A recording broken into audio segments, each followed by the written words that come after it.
paz, prosperidade e santidade.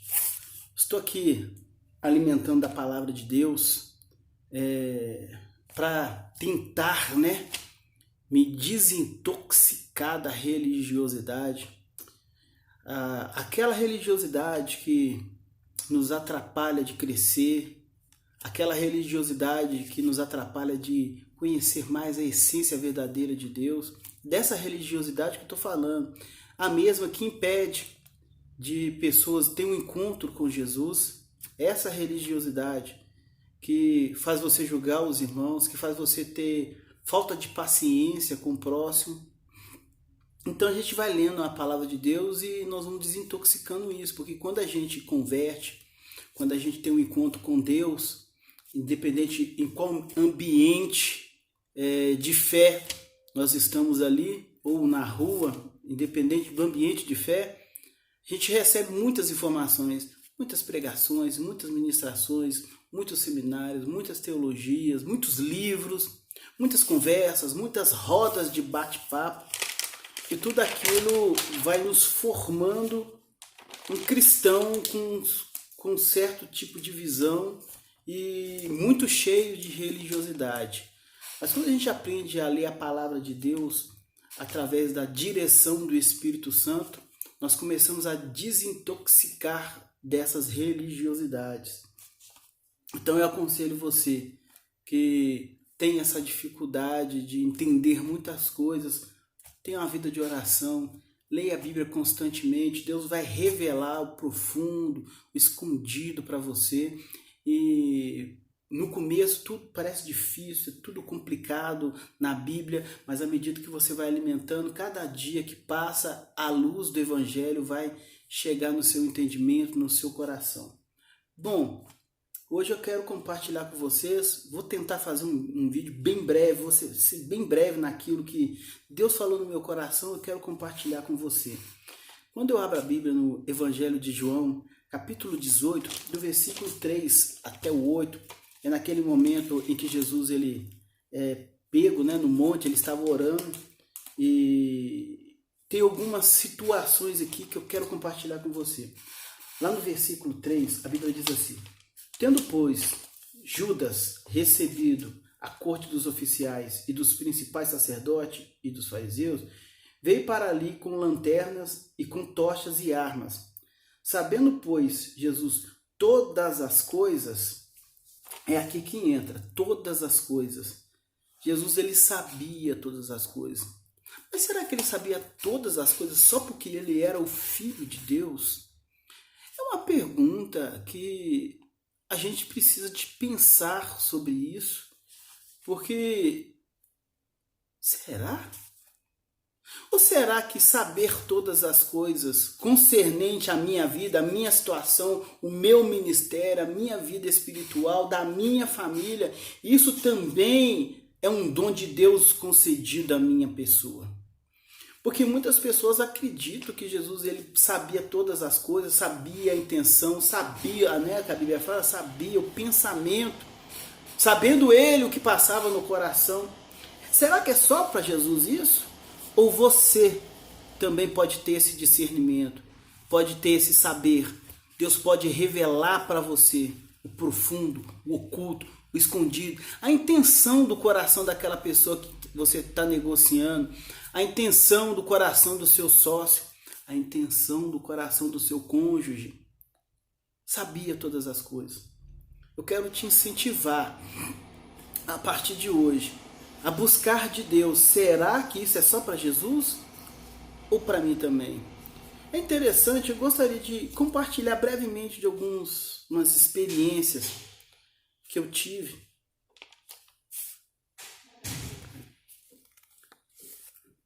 Tem um ano que eu tive o discernimento em que uma grande crise ia vir no país e eu orientei a minha esposa a não abrir a loja.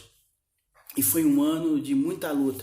A luta foi tão grande, se eu passar alguém por aqui, eu vou dar uma pausinha no vídeo aí. Essa live aqui, esse vídeo aqui vai ser uma benção. Mas preciso de fazer. Estou queimando o coração para fazer ela agora. E orientei. Foi tão difícil aquele ano, na época eu era taxista, eu peguei um rapaz que tinha bloqueado o cartão dele e ele era um dos principais traficantes de uma determinada região. Eu peguei ele e falou assim, olha, eu não vou fazer nada de errado, mas eu preciso de passar nas bocas ali para me ver o movimento. Rapaz, eu só sei que na principal, ele foi em uma, ele ficou chateado, ele foi em outra, ele ficou muito chateado. Eu falei, não, já vamos direto na principal. Chegamos na principal, ele soltou um baita do palavrão e falou assim, a fulana de tal, presidente, tá acabando até com as bocas. Quer dizer o quê? Foi um ano tão terrível que até os traficantes estavam sentindo o impacto da economia. E aquilo não foi surpresa para mim. Eu já havia orientado não só minha esposa, como várias outras pessoas a não fazer investimento naquele ano. Outra coisa que eu posso compartilhar com meus queridos, tem que ser agora essa live, vamos lá. Foi sobre a greve dos caminhoneiros. Um dia antes de explodir tudo, eu liguei para os meus parentes e disse, façam compra, enche o celeiro de vocês, enche o tanque do carro de vocês. Nessa época eu ainda era taxista e meu cunhado trabalhava por aplicativo. Eu orientei ele, eu sou do gás, coloca combustível líquido. Ele colocou, graças a Deus, a minha família, ela supriu, seguiu minha orientação, supriu os mantimentos dele. Cheguei para o pastor da minha igreja, que eu congregava, e o pastor titular, presidente da obra, onde eu também pastoreava, e disse a mesma situação, ele me deu oportunidade no culto, e orientei os membros a fazer a mesma coisa. No outro dia de manhã, o supermercado já estava com aumento. De tarde, o preço era outro. À noite, o preço era outro. No outro dia de manhã, e assim foi por vários dias. Quem é aí brasileiro e mora nessas principais áreas afetadas aí, sabe como que foi terrível. E foi assim que aconteceu. O Espírito Santo de Deus sabe que é verdade. Eu não vou jurar, porque a Bíblia, segundo a palavra de Deus, não devemos jurar nem pelo céu, nem pela terra, nem pelo alto da cabeça. Enfim, se ensina ou não que passar disso é procedência maligna. Isso foi um fato. Logo após, eu lembro de um evento também, que foi a chuva. E todo mundo, muita gente que eu já estava trabalhando no aplicativo, isso é recente. Eu discerni que aquela chuva realmente ia acontecer. E muita gente falava que era fake news, aquilo, outro, e eu orientei vários passageiros no meu carro, ligava para patrão falando assim, eu não vou vir amanhã, devido à palavra que eu havia dado a eles. Orientei minha família também, pessoal da igreja que eu pastoreei, e foi inevitável, a chuva veio na mesma proporção que as fake news falavam que era fake news. E os órgãos competentes falando que não ia ser aquilo tudo. Tô indo nas coisas, nos eventos que englobaram, bem dizer, o Brasil inteiro, que eu citei aqui. Mas tem outras situações particulares que eu discerni e aconteceu como Deus havia me colocado no coração, como o Espírito Santo me trouxe discernimento. Por que eu estou falando isso? Gente, não tem nada mais. O que seria mais importante do que saber todas as coisas? Deus pode te dar isso, te dar discernimento, você está sempre um passo à frente das situações e Deus ele pode fazer isso para você. Você continuando a ler, vai ficar para a próxima ministração, porque eu estendi muito nesse detalhe. Quando Jesus ele fala, sou eu, eles perguntam, Jesus precipita até aquelas pessoas que foram buscá-lo, Está escrito assim, sabendo Jesus todas as coisas sobre ele havia de vir, adiantou-se-lhe e disse, a quem buscais? Vamos aqui parar nesse adiantou-se. Ponto muito importante. A situação veio, a pandemia chegou, a chuva chegou, a crise chegou, o casamento está chegando ao fim e está na sua frente o problema. O filho descobriu agora que entrou na droga. A filha está grávida.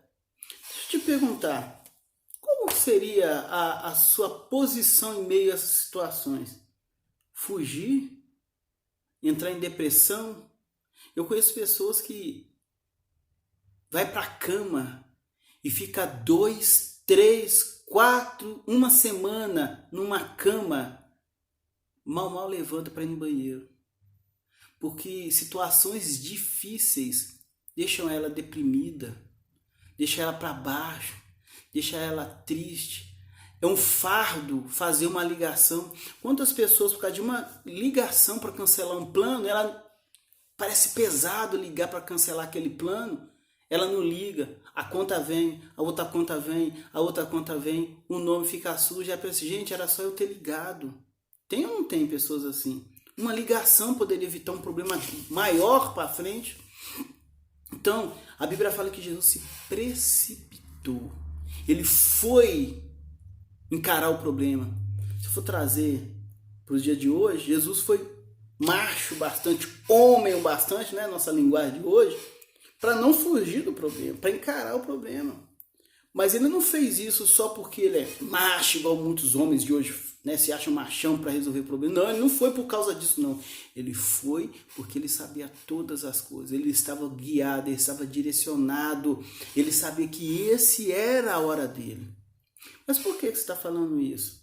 Estou falando isso porque existem outros momentos, lá em Marcos, que a Bíblia fala que Jesus ele saiu pelo meio de Lucas, capítulo 4, versículo 30, fala que Jesus passou pelo meio deles, foi que queriam precipitar ele pela montanha.